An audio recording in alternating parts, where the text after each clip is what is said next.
সারা পশ্চিমবাংলায় এখন কংগ্রেস বলতে একমাত্র একা অধীর চৌধুরী আছে, আর কংগ্রেস খুঁজে পাওয়া মুশকিল হচ্ছে। কংগ্রেস যে পরিমাণে তৃণমূলে যোগ দিচ্ছে আমাদের সামাল দেওয়া মুশকিল হচ্ছে। যেভাবে সিপিএম এর বোর্ড ভাঙছে, মিউনিসিপ্যালিটি ভাঙছে, তৃণমূলে যোগ দিচ্ছে, মুকুল রায়ের কাছে পতাকা নিচ্ছে, এসব দেখে আমাদের মনে হচ্ছে যে রাজ্য বিরোধী শূন্য না হয়ে পড়ে।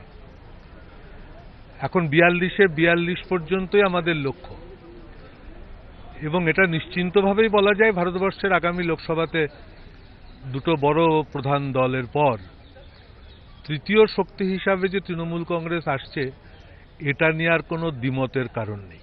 আমার মনে হয় যে আগামী লোকসভা নির্বাচনের ফল দেখে দেশের সরকার দেখে অধীরও গর্বিত হবে। হাত ধরে গিয়ে সিট কমে গেছে। মমতা 14টা সিট দিয়েছিলেন ওদেরকে, আমরা 28টাই ধরেছিলাম। যে 14টা অতিরিক্ত দেওয়া হলে একটাতেও জিততে পারলেন না।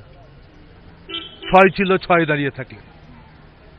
আমরা যদি সেই 14টাই লড়তাম তাহলে আমরা অন্তত মিনিমাম 7টা আরো জিতে নিয়ে আসতে পারতাম।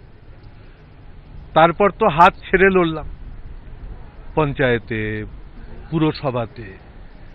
সেই সাফল্যগুলো দেখার পর তো আর এই অভিযোগ টেকে না যে কংগ্রেসের হাত ধরলে কি হয় আর না ধরলে কি হয়।